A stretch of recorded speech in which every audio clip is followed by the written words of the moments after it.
بسم اللہ الرحمن الرحیم۔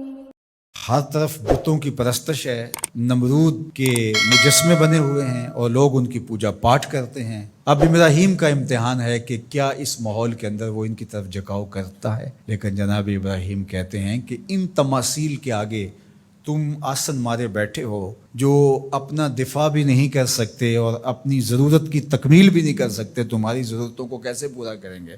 تو یہ میرے رب نہیں ہو سکتے۔ شمس و قمر کو، چاند کو، سورج کو، ستاروں کو پوجتے ہو، اچھا یہ چاند، یہ ستارے رب ہے؟ تو جب ڈوب گئے تو کہا کہ جو ڈوبنے والے ہیں وہ میرے رب تو نہیں ہو سکتے، مجھے رب کی ضرورت پڑ جائے، رب ڈوبا ہوا ہو تو مجھے تو وہ چاہیے جو ہر وقت حاضر ہو، تو میں تو اس رب کی پوجا نہیں کر سکتا۔ یہ ان کے شعور کا امتحان تھا اور اس شعوری امتحان میں پورے نکلے۔ پھر اس کے بعد اگلا امتحان تھا کہ وہ اس شعور کو بیان کرنے کی طاقت بھی رکھتے ہیں کہ نہیں۔ پھر بت کدا ٹوٹتا ہے، نمرود کا دربار سجتا ہے، اور وہاں جو خطبہ حضرت ابراہیم نے دیا زمانے نے سنا، جب کلہاڑا اس بڑے بت کے کندھے پہ رکھ دیا اور باقی سارے بتوں کا تیا پانچا کر کے رکھ دیا، جب وہ میلے سے واپس آئے تو ابراہیم بڑی بے نیازی سے بولتے ان کے بڑے نے کیا ہوگا، دیکھو اسلحہ تو اسی کے کندھے پر ہے۔ تو وہ کہنے لگے ابراہیم تو جانتا ہے یہ بولتے نہیں ہیں، اور حضرت ابراہیم یہی تو لانا چاہتے تھے۔ پھر جو خطبہ دیا، اف لکم ولما تعبدون من دون اللہ افلا تعقلون، افسوس ہے تمہارے اوپر اور افسوس ہے ان پر جن کو تم اللہ کے علاوہ پوجتے ہو، افلا تعقلون، تمہاری کھوپڑی میں دماغ نہیں ہے۔ اور پھر اللہ کی توحید کا بیان فرمایا۔ پھر اس کے بعد جان کا امتحان آیا، تو پھر جلتے ہوئے شعلوں کے اندر جس طرح ہنس کے داخل ہوا پیغمبر، یہ الگ اور نرالی شان تھی۔ نمرود نے سوچا تھا جل کے راکھ ہو گیا ہوگا چخا میں، لیکن 40 دن کے بعد جب آگ بجھتی ہے تو حضرت ابراہیم انگاروں سے چلتے ہوئے یوں باہر آتے ہیں جس طرح پھولوں پر کوئی نازنین چل کے آ رہا۔ پھر 87 سال عمر ہے، اللہ تعالیٰ پھر حضرت ہاجرہ کے بطن سے حضرت اسماعیل کی صورت میں اولاد عطا کرتا ہے۔ اب اتنی بڑھاپے کی عمر میں اولاد نصیب ہو تو انسان کا جی چاہتا ہے سارے کام کاج چھوڑ کے گھر بیٹھ جاؤں اور میں اپنی اولاد کے چہرے کی بلائیں لوں، لیکن حکم ہوتا ہے اپنی زوجہ کو بھی اور اپنے نو مولود بیٹے کو بھی ایسی وادی میں چھوڑ آؤ جہاں کوئی سبزہ بھی نہیں ہوگا۔ اللہ اکبر۔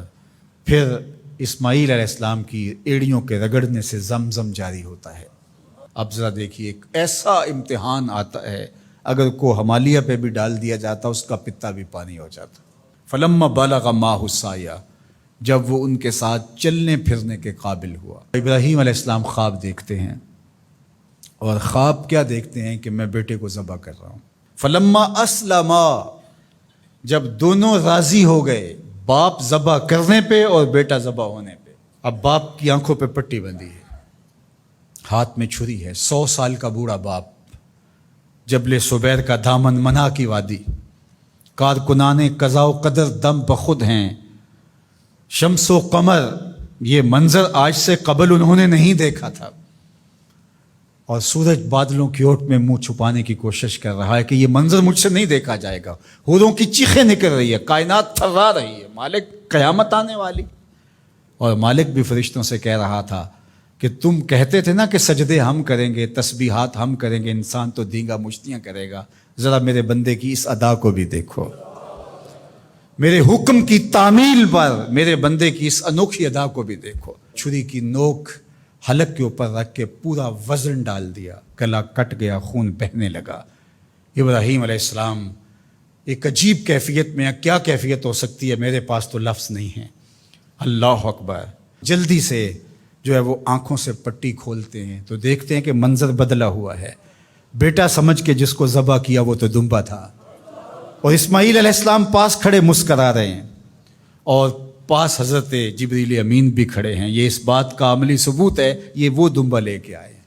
تو بے ساختہ جناب ابراہیم علیہ السلام کی زبان پر جو لفظ آیا وہ یہ تھا، اللہ اکبر، اللہ اکبر۔ تو حضرت اسماعیل بولے لا الہ الا اللہ واللہ اکبر، پاس کھڑے جبریل بولے اللہ اکبر وللہ الحمد۔